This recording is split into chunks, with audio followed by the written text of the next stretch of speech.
Hey folks, Chad Duplantis here with Dentist in the Know, and we are at Chicago Midwinter. And we have been having a wonderful time interviewing a lot of guests. But today I'd like to introduce you to Dr. Sompop Bencharit.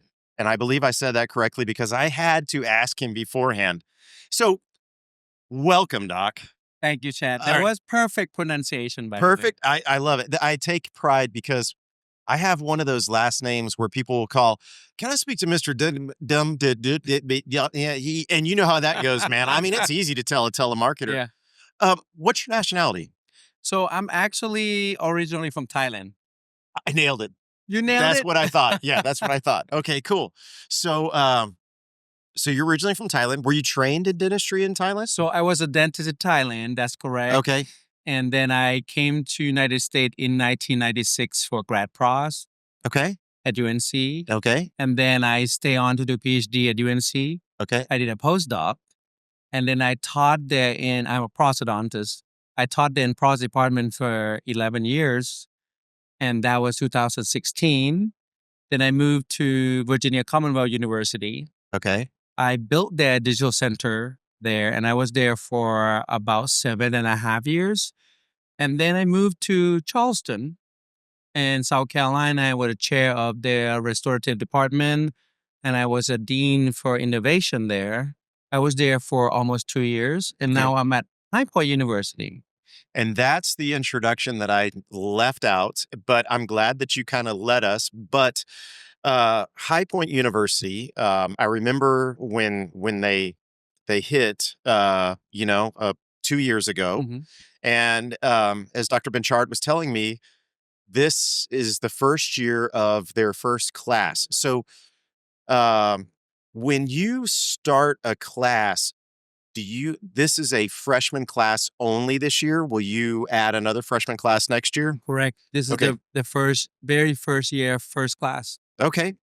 So it's funny, you were at UNC and you taught Dr. Bell. Mm-hmm. And then the next connection that you have with Dentist in the Know is Dr. Horowitz went to Medical University of South Carolina. Yep. And then, of course, I have no connections to that area, but it's pretty fantastic that, you have a connection with everybody. All right. So tell us, what is, you mentioned your role, but if you wouldn't mind repeating that and tell us what enticed you to go to High Point, and tell us about High Point. So, High Point University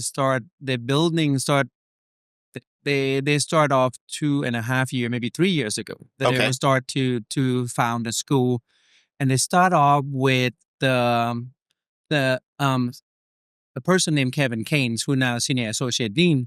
So he have the idea that, in dental education, what we miss is how to train our graduate to know something beyond clinical training. Okay. Meaning that, right now, 99% of the dental graduate uncomfortable of practicing dentistry in private practice or even run a practice. Exactly. Right? They're not just not know. They're uncomfortable doing it. So Kevin Kane have the idea that he wanted to take this back to when the dentist used to be trained more like apprenticeship in the dental practice. Okay. So what he proposed to High Point University is to build a practice network. And then we train the basic thing on campus. But the student, what High Point known for is experiential learning. Okay. So our student would learn from private practice, mimicking private practice outside the dental school. Okay. So this had happened about 3 years ago. So the university gave us $150 million to start up. And then Rick Workman gave us more money. So we have his name on to our dental school. So now Workman School of Dental Medicine. Okay. Because he donated a large amount to build the dental school. Okay. And then for about 2 years, they've been talking to me and they tried to recruit me. And I feel like the school was not ready for me to come until about November a year ago. So then I joined High Point last year in May as a chief innovation officer Okay. and associate dean. So are you teaching classes as well? So I basically work out the PROS curriculum, Okay. PROS restorative science, implantology. So those are digital dentistry. Those are my area. So basically, the D2 gonna be a lot of Sompop there. So just a disclosure as well. I realized this and speaking with Dr. Bencharit before our interview here, but he's a lot older than he looks. Okay. He's not old by any means, but we were shocked to find out that he has a child that's about to go to college, which is, I thought he'd have kids preschool. So take that as a compliment. Thank you. But the reason that I bring that up is because you've been around dentistry long enough to see what's changed in dental education. I mean, when I went through school, I always tell this story in my presentations. I speak a lot on digital dentistry. We had this one doctor, Dr. Stephen Payne, and he was a private practitioner that came into the clinic one day a week, and he was doing these in-office crowns. And I mean, we were just like, wow. I mean, I graduated in 99. So That's that stuff wasn't there at that point in time, So with that being said, what are the biggest changes that you've seen in dental education since you graduated and started until now? And where do you think that High Point excels or fits into that mold? That's a great question. And just to disclaimer, I graduated dental school in 1994. So I've been practicing. You're even older than I thought. Crap. I've been practicing what are you drinking? Since 1994. So it's been like, almost over 30 years. Okay. So you've seen a lot of changes. So I've seen a lot of changes. And I see when I was in dental school. Right. And when I came to United States, the dental school are very specialized. Right. And you might not remember because now we have this general practice model. Mm-hmm. So when I joined the faculty, which is 2005, we have this new thing that every dental school want to have general dentistry model. And they break down all these specialty silo, than what they call it. And they make all the general practice. Now that's one thing that changed. Okay. The other thing that changed is when I got to Chapel Hill, which is 1996, they merged the removal pros and fixed pros together in one department. And the faculty freaking out because, oh my God, we only have 12 prosthodontists at dental school. Yeah. This is a shortage. Sure. We used to have 16, 8 in each department. And guess what? Now, if a dental school have more than 3 prosthodontists, it's a big deal. So what I'm saying, nothing good or bad, but it just shifted from specialty training for dental student to more general dentistry training for student. Now, the issue with that is, remember, all the dental school also used to have a lab in-house. Yes. And that go away at the same time as private practitioners start to not do anything in-house. And they ship everything out to the lab. Okay. But now when digital dentistry, right now we are at the peak of digital dentistry, and I can talk for days about me digital too. dentistry. Yeah.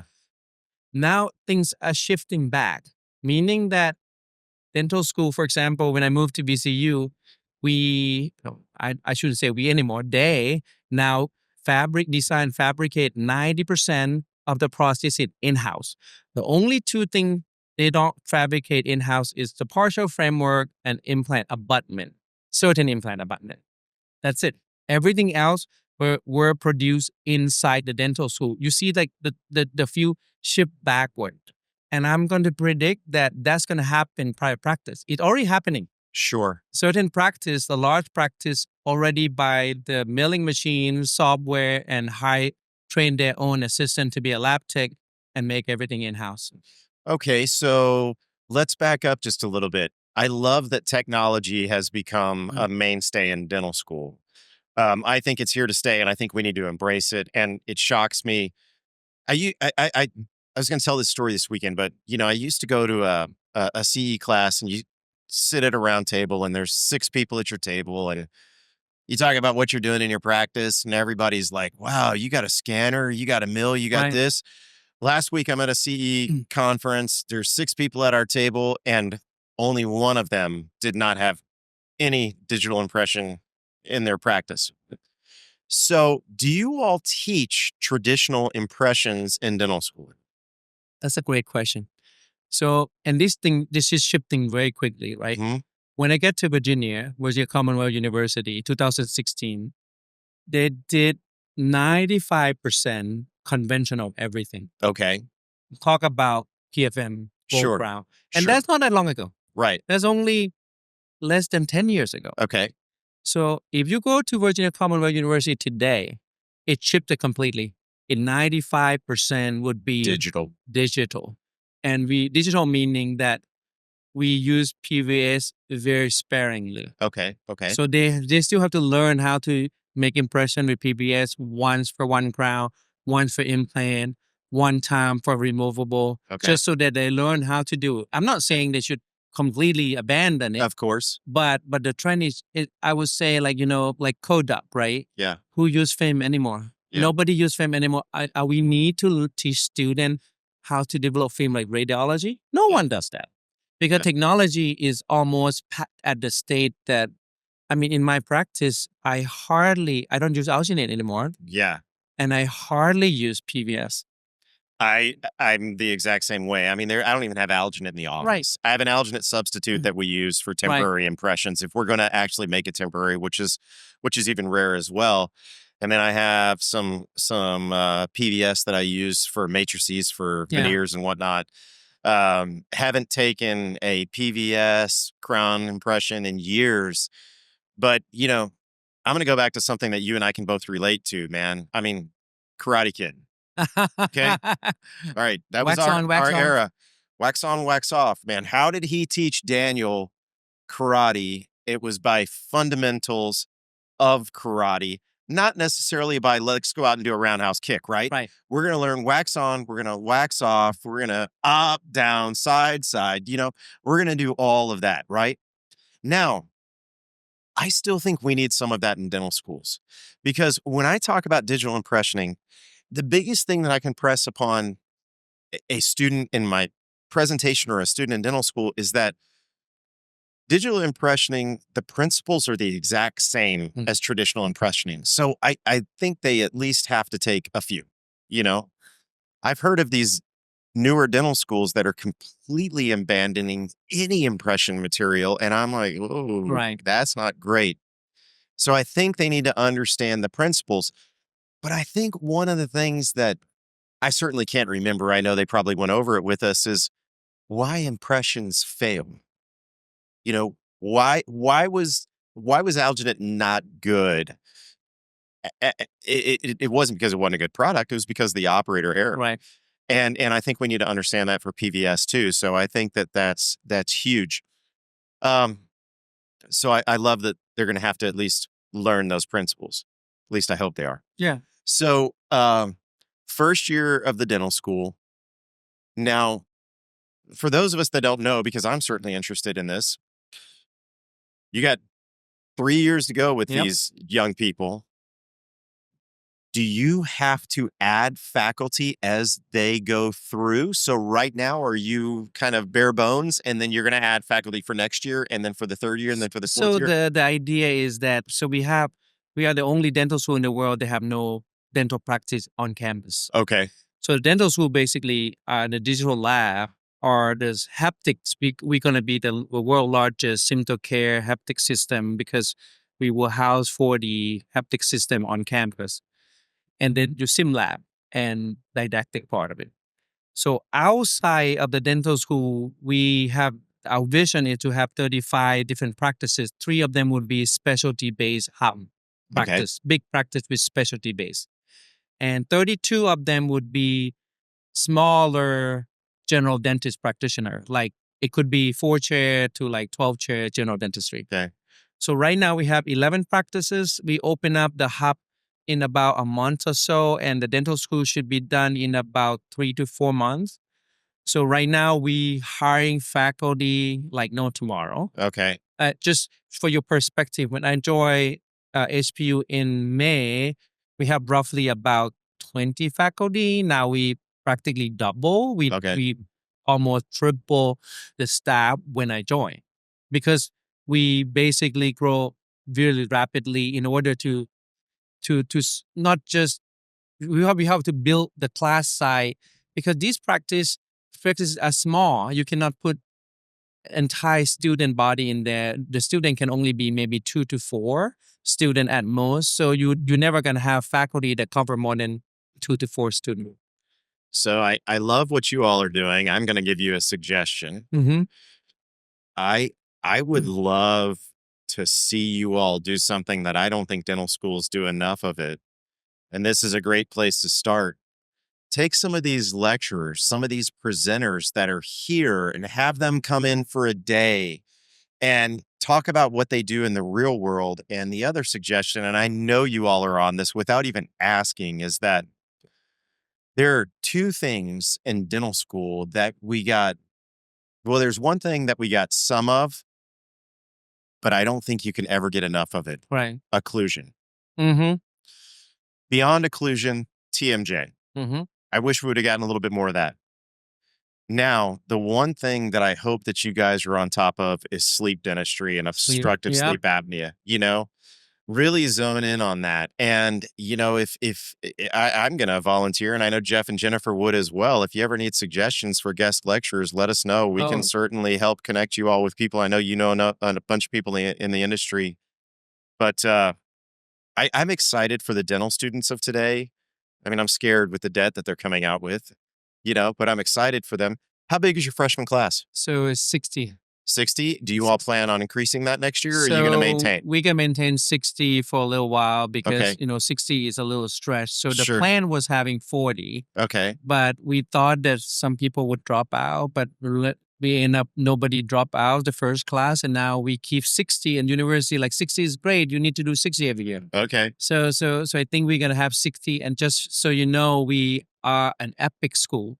Okay. So we use my chart. So we integrate the medical into our system, so the student learn from the very beginning how important oral health and systematic health is. And your point exactly, sleep medicine need to be really crucial for us. Occlusion need to be, and the thing that we actually didn't teach really well in dental school, usually in addition to that, is dental materials. Oh, of course. Yeah. Dental material have to be integrated into all lectures and all classes. One thing that I want to also tell everybody is we train dental students differently.